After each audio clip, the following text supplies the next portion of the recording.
Welcome to Infowars Nightly News, the hardest hitting news show on the internet today. I'm your host, Rob Dew, and today's date is Wednesday, May 30th, 2012. And here's a look at what we have in store for you today. Tonight, full spectrum coverage from the secretive meeting that is Bilderberg 2012, as the elite's cloak of secrecy is unveiled in Chantilly, Virginia. Meanwhile, Bilderberg launches an unprecedented security crackdown in response.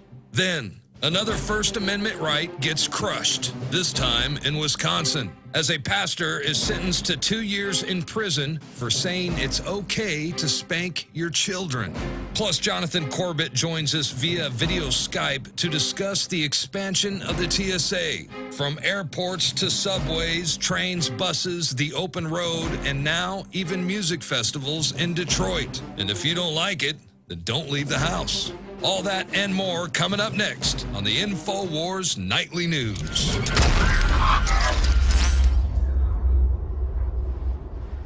Before we jump to our main news stories, I just want to show you some of the stories that were featured on Infowars.com today.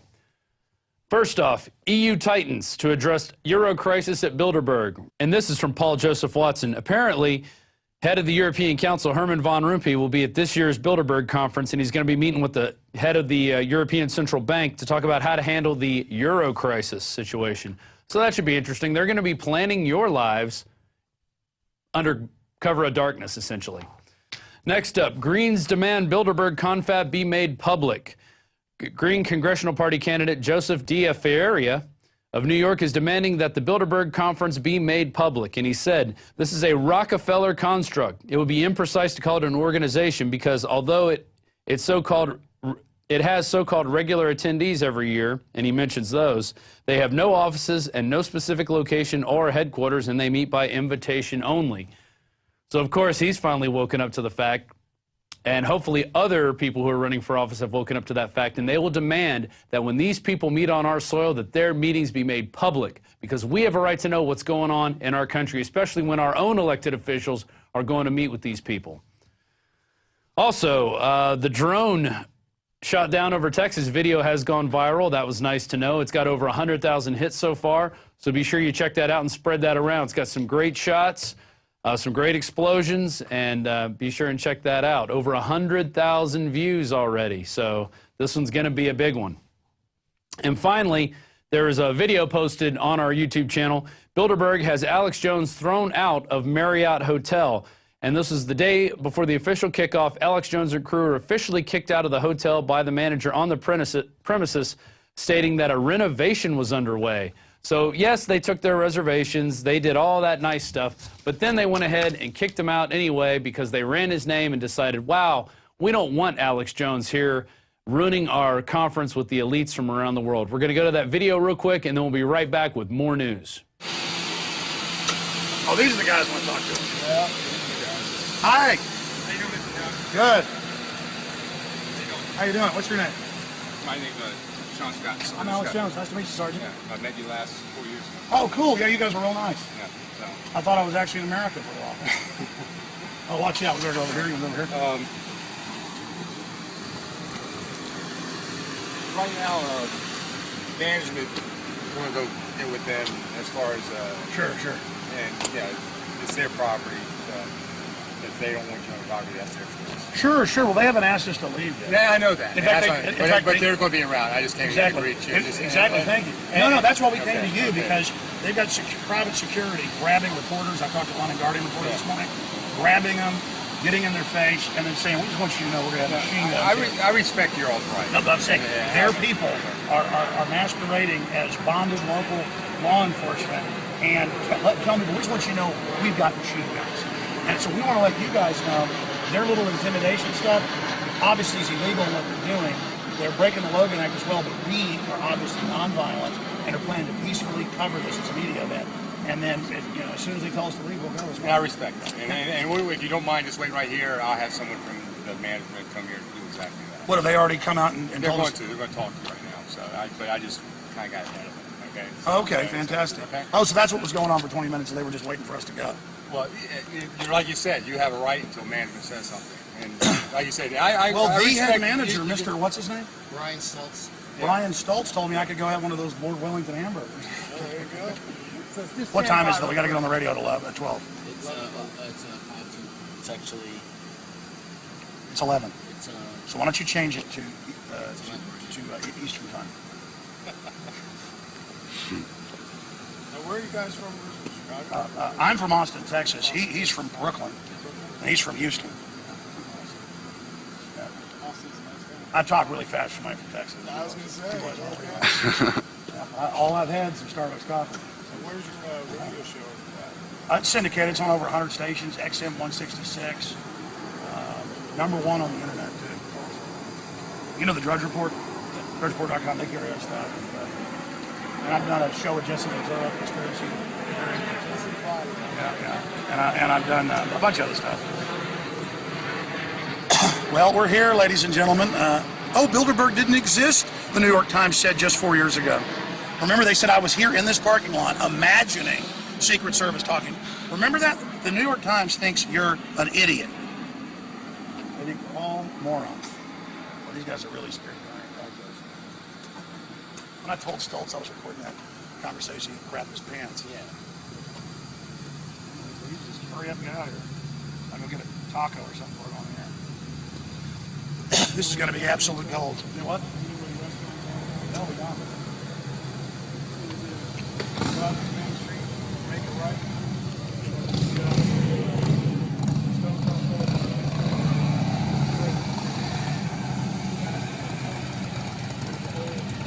Shopping center. Taco place. Oh, good. See, I knew there was a taco place. I just forgot.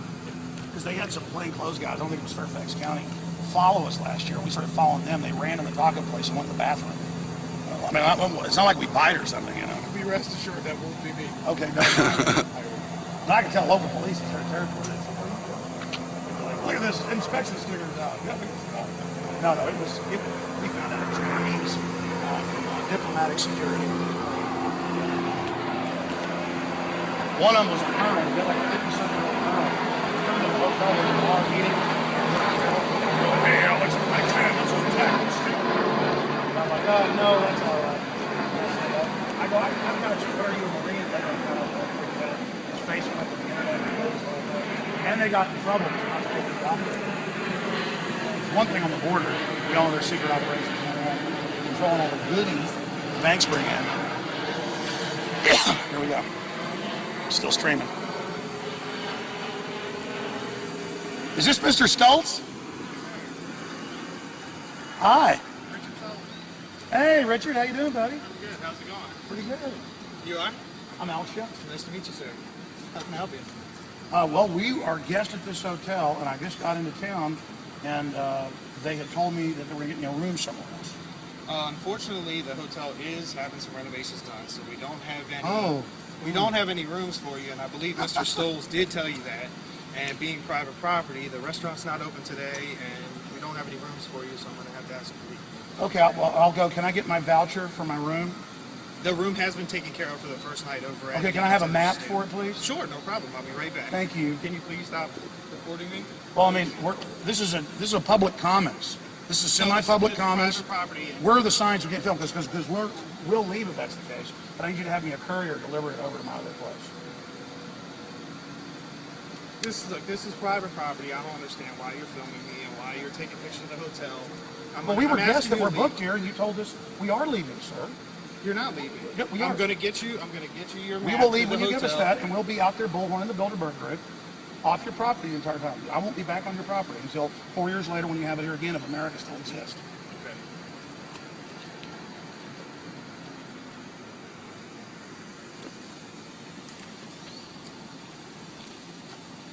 I bet they don't even give these guys bonuses for doing this.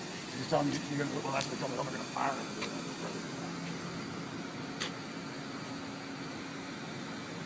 These guys have a corrupt mafia that runs our government behind them, and they feel so powerful while they're, I'm with the system. Oh, Saw the way his expression It's totally changed when pathetic. you mentioned Bilderberg. Yeah. He went from smile to frown. Like they told him, you know. Because they're still playing the old game where it doesn't exist. They're still telling the public it doesn't exist like they're idiots. It's a renovation. It's a renovation. I booked it 3 weeks ago, but they have a renovation. I can't believe it. I've been kicked out of the hotel. I need my voucher. That's all I want's my voucher. And then as soon as we get that officer, we'll get out of here. Get out of here. There's nothing like this live streaming, I'll tell you.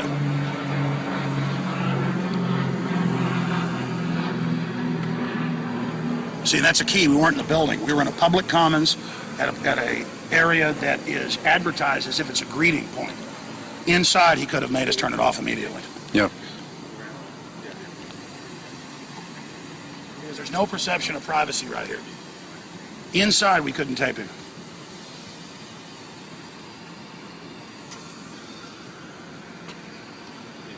Here's our old room up there, remember? Mm-hmm. Okay, we're not going to be back in there for a while. I want you to stop that and get some good shots before we go fast. And don't forget, you can see that and other videos, including live videos that they've shot on our featured section under these two titles. Here's the first one, live video from Bilderberg 2012, or you can also search for Bilderberg Breaking News. Both of those in the Infowars.com featured section will list all the articles, all the videos, all the links to all the live streams so you can stay up to date and spread that around with your friends, and let's get the media involved. Send these to the media. Demand that they cover this. Demand that they make it a top priority on their news, even if it's just local news. We need to shine light on these roaches, and that's the only way to do it, is to make it public to everyone out there. Now let's move on. Agenda 21 to be discussed at Bilderberg Confab. The attendance of Alberta Premier and global warming alarmist Alison Redford at this year's Bilderberg Conference, during which she will discuss the ecological challenges, confirms that Agenda 21 and the bid to rebrand the stuttering climate change power grab will be a core issue at the elitist confab set to take place tomorrow. According to a government news release, Redford will meet with a number of individuals to discuss topics like monetary policy, ecological challenges, and responsible development of natural resources. You know what that means? Those are all code words for humans. Get off the land, stop using it, go back to the Stone Age while we fly around in helicopters and hover ships above you, and maybe we'll throw you some breadcrumbs. That's what Agenda 21 is. So Canada, you guys are now involved. You should call up the Alberta Premier office of Alison Redford and tell her you don't want her meeting with this trash, and if she does, we want to see the minutes of it. We want to know exactly what she was talking about, and we want to see them.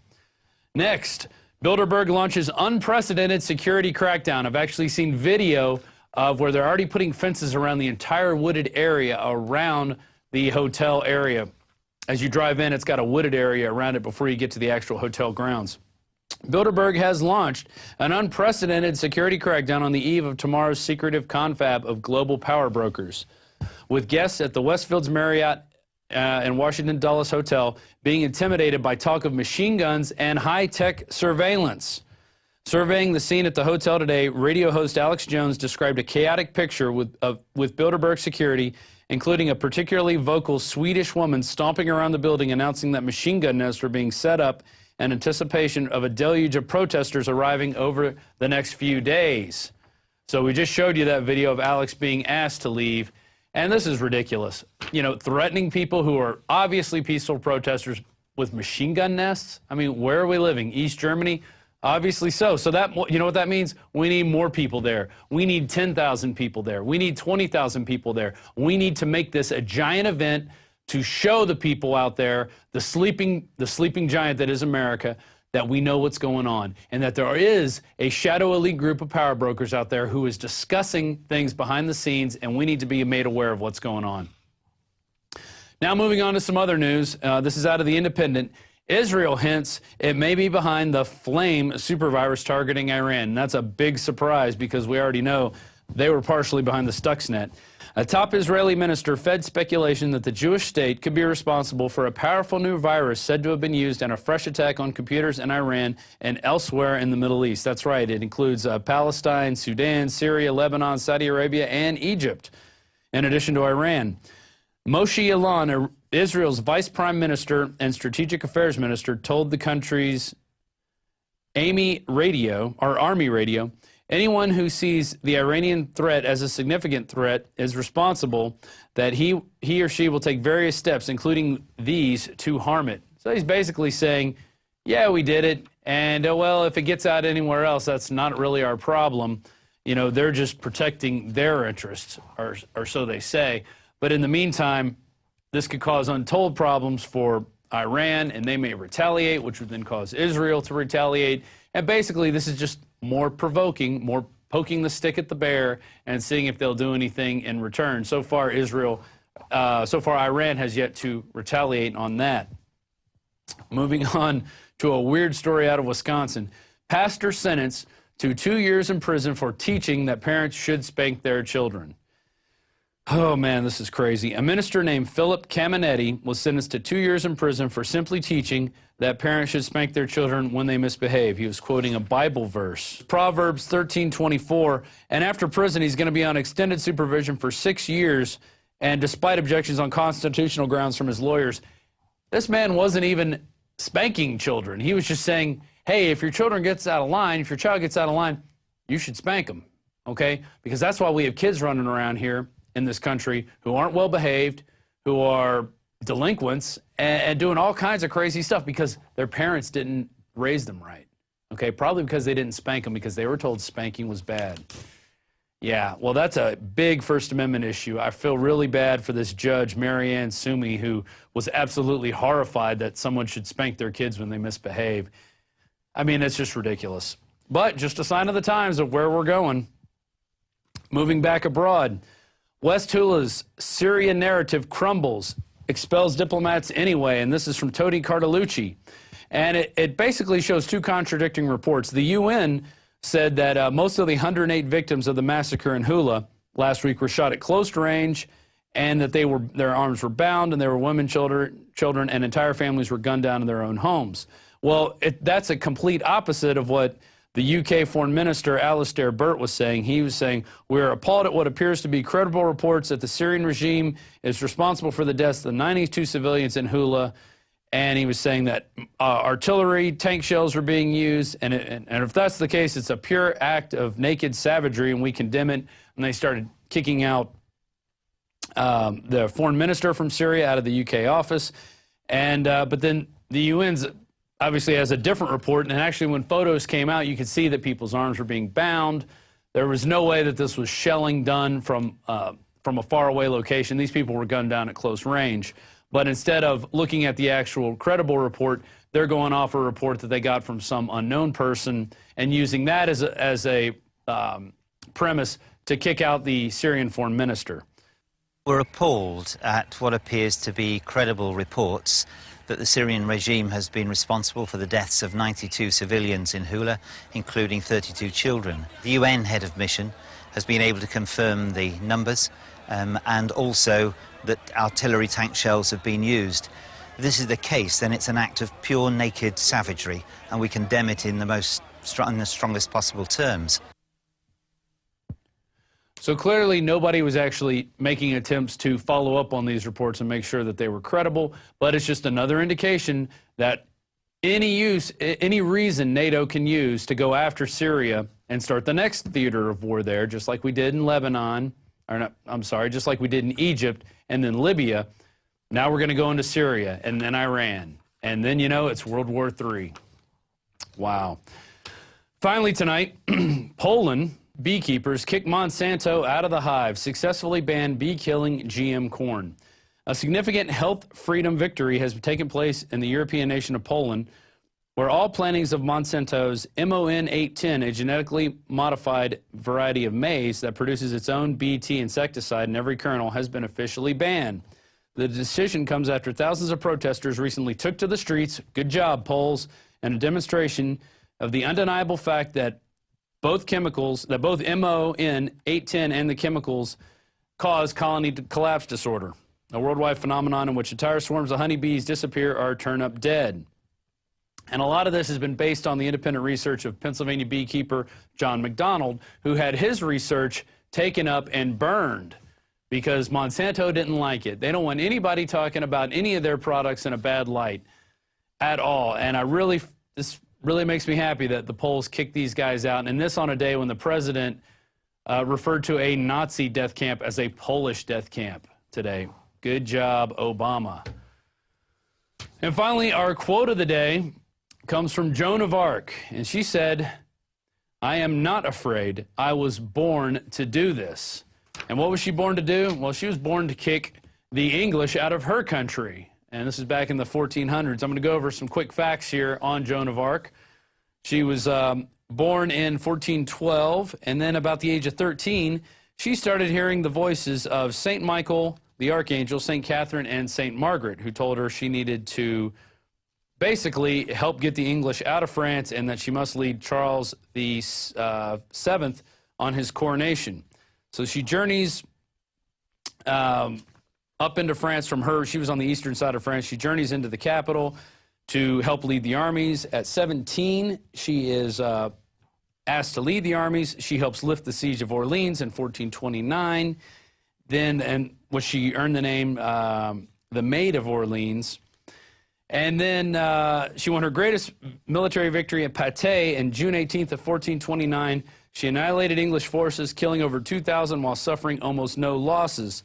She was then later wounded at a fight and captured by the Burgundies, the Burgundian soldiers, and they turned her over to the English. And they sold her, I think, for, it looks like 10,000 gold francs. She was put on trial there. She did not want to deny that she was hearing voices of those archangels. She wouldn't do it. Finally, at the very end, with threat of rape, she did recant, and she was burned at the stake on May 30th of 1431. Her last words were, "Jesus, Jesus, Jesus." And then many years later, her trial was overturned. And now we celebrate St. Joan of Arc Feast Day, which is May 30th, which is today. So there you go. That's why we had that quote from Joan of Arc. And it just shows what one person can do. Coming up, we're going to talk to another person who just decided he was fed up with the TSA and what they do. He started a WordPress page, started making videos, and now he's testifying in front of Congress and sending petitions to the Supreme Court. His name's John Corbett, and he'll be right up after this. Don't forget, if you're watching this on YouTube, you need to become a Prison Planet member. You can do that by going to InfoWarsNews.com or PrisonPlanet.tv. Also, we have a free social network that you can join. It is Planet Infowars, and it has all this amazing stuff. There's the cool graphic we have today. We had a video that was shot with one of our moderators today talking about all the things that are going on with Bilderberg.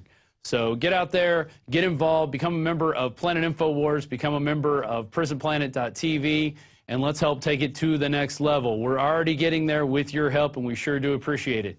Coming up next, John Corbett of TSA Out of Our Pants. Welcome back to Infowars Nightly News. I'm your host, Rob Dew, sitting in while most of the crew is out on the road in Bilderberg protesting. But it's my pleasure to bring to you today as our guest, John Corbett from the blog TSA Out of Our Pants. And he's been writing on this for a while now. And one of the cool things he did was make a video about how to bypass the body scanners, which has led him to even go up to Congress and speak in the midst of the esteemed John Pistol and other such luminaries, other such public servants that should be doing our bidding, not us doing their bidding. And he also, we covered an article yesterday, TSA Viper teams and CBP agents spotted patrolling music festival. That was in Detroit, where I guess he lives and is a music producer. So here he is now. Let's say hi to him. Hey, John, how's it going? Hey, Rob, doing well. Excellent. So tell us about this Detroit music festival that you went to the other day and how you were shocked to see federal agents. Yep, so I'm actually just a visitor in Detroit. I live in Miami, my first time there, but they throw a music festival, electronic music, every Memorial Day for the last several years. So I went there, and I was pretty surprised to find, when I walked out of the festival, a bunch of TSA agents, armed law enforcement TSA inspectors, and inside the festival, armed Border Patrol agents. That is not surprising. We've seen Border Patrol, and we've documented Border Patrol agents setting up their checkpoints well more, and they said to you 50 miles inland. They're over 100 miles inland in Texas and in Arizona and all the southern border states. They're crawling. They go wherever they want. They want your papers. They want to know what you're doing, who you're with, where you going, ask you 20 questions, and they shouldn't even be anywhere but at the border.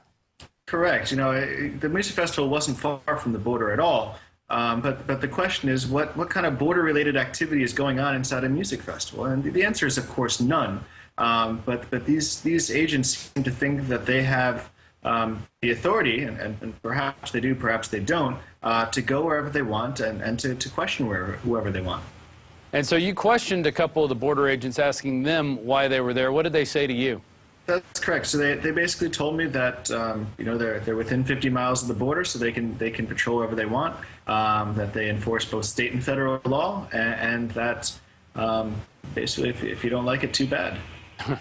Yeah, too bad for you. You're living next to, I guess there's a river separating Canada and the U.S. over there in Detroit. I was there a couple years ago filming some of the despair in that city, and then not too long ago interviewing Kurt Haskell, who saw the underwear bomber get on the plane back in Stiepel Airport.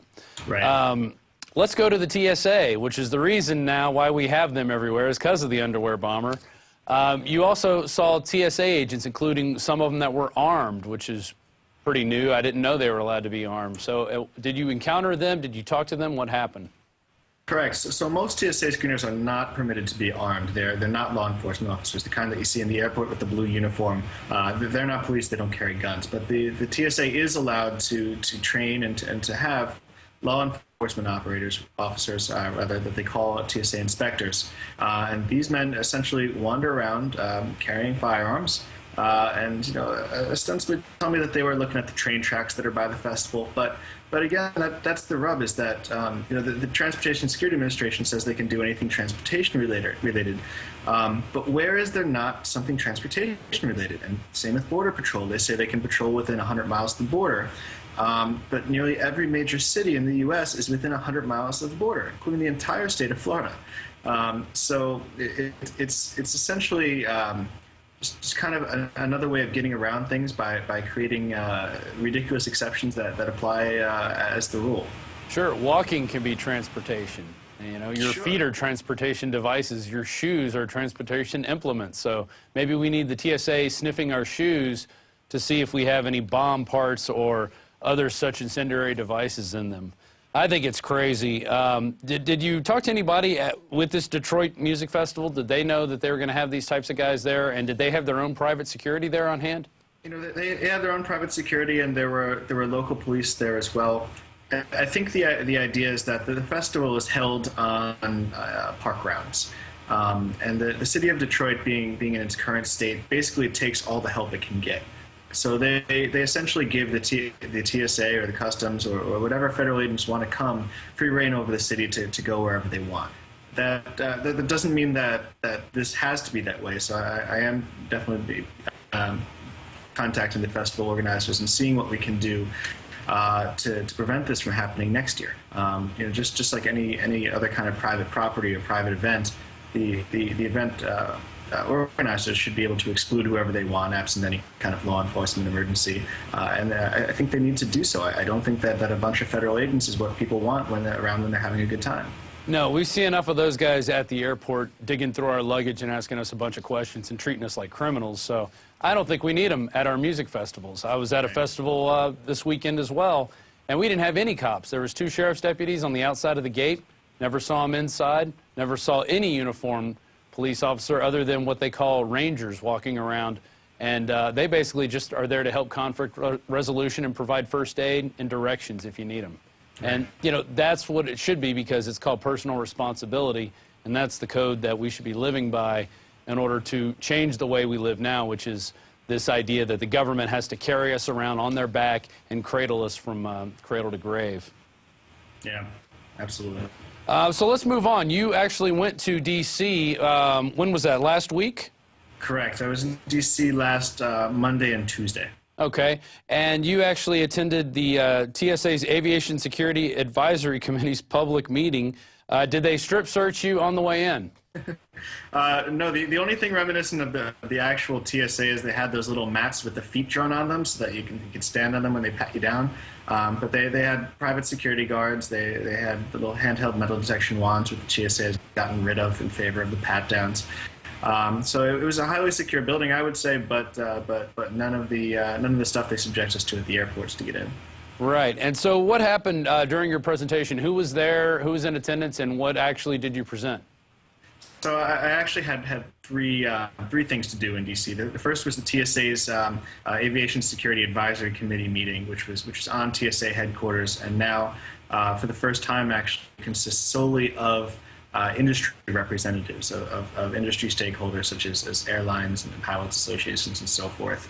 And this committee is tasked with advising the TSA on a range of issues as to what they should be doing and how they should be implementing it. Administrator Pistol came for about 5 minutes to give his own speech, but then suddenly left, as he's done actually with every ASAC meeting that I've seen, basically ignoring the committee and not giving the time of day to it. So at the end of the meeting, they're required by law or by regulation to have open comment. So there were actually a few of us, not just me, that were able to give comment and to share that we as the traveling public expect this committee, that is the people that we're paying to travel, to take action on these privacy issues, on the invasiveness of the TSA. And did you actually show them the shirt and video that you were able to sneak the metal object past the TSA screening device? Apparently they had all actually seen it. I did mention it. I had several come up to me saying that they did see the video. Okay. I also had a second presentation the next day, which was directed at Congress to a bunch of staffers in the House. And during that, we did kind of go through the video and explain to Congress exactly what kind of flaws we've seen, both the one that was in my video and others. The scanners have a plethora of flaws. There are so many ways to defeat them that it's astounding. And this same just did not exist with the metal detector. If you take a piece of metal through a metal detector, it'll beep every time. Doesn't matter what you case it in, surround it with, where you put it on your body, it will beep every time. The same can't be said of these new body scanners.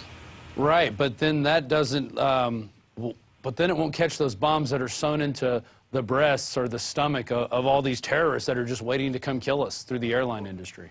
Right, and then if those do actually exist, we've actually not seen someone depart from a U.S. airport with explosives with the intent of blowing up a plane since the 60s.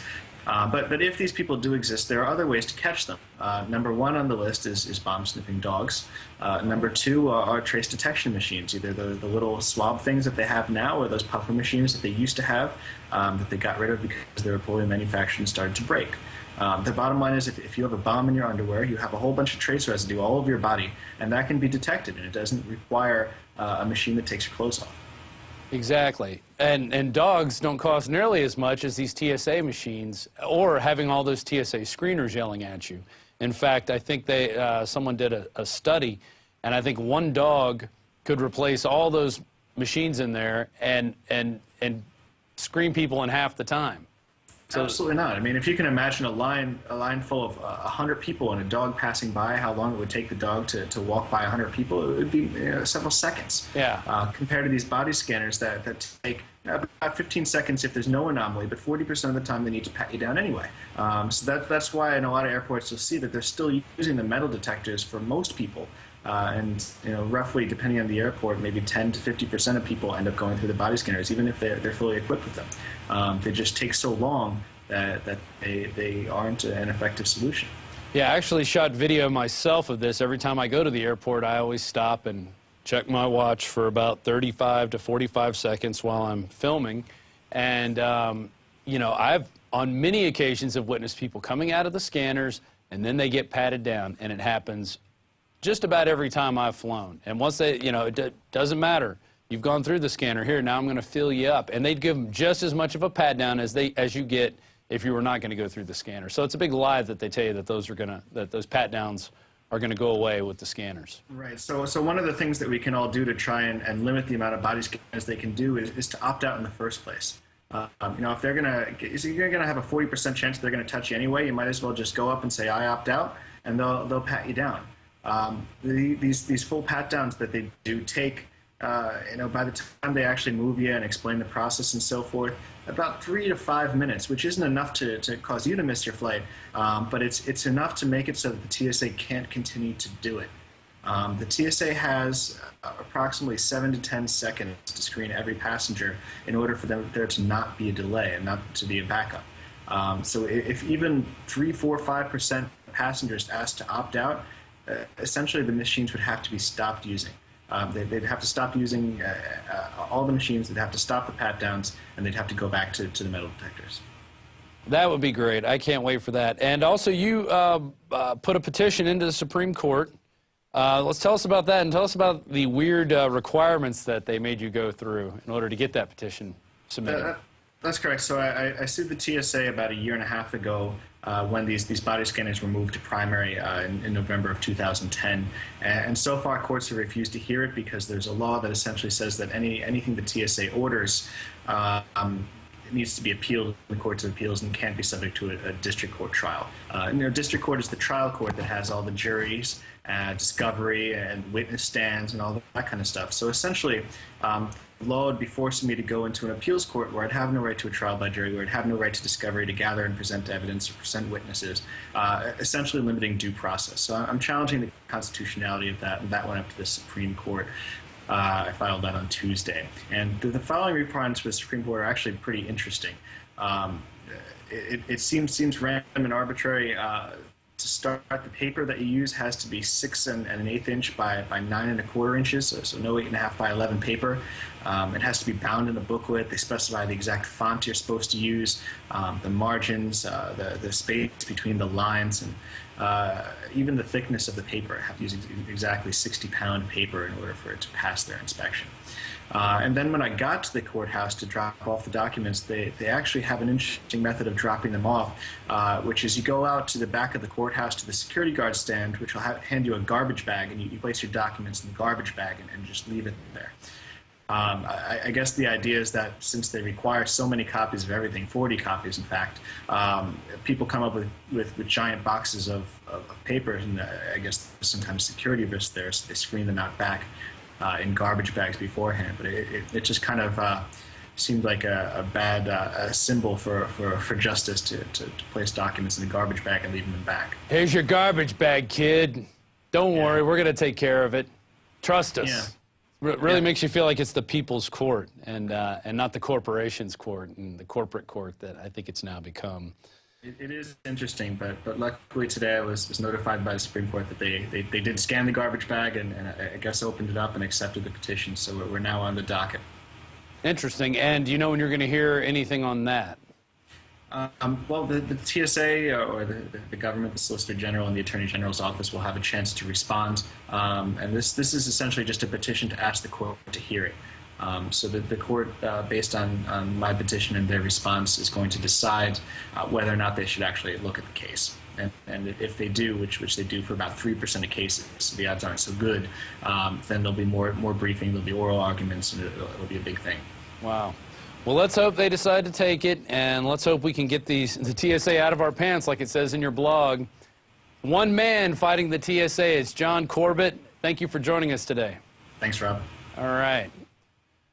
Hey, it's one person. You could do it too. Just start a blog and start making videos. That's really all it takes. And, you know, we saw his video. We thought it was amazing and got him on the show, and now he's, you know, going up to the Supreme Court, talking to people like John Pistol, even though John Pistol is probably not going to listen to him.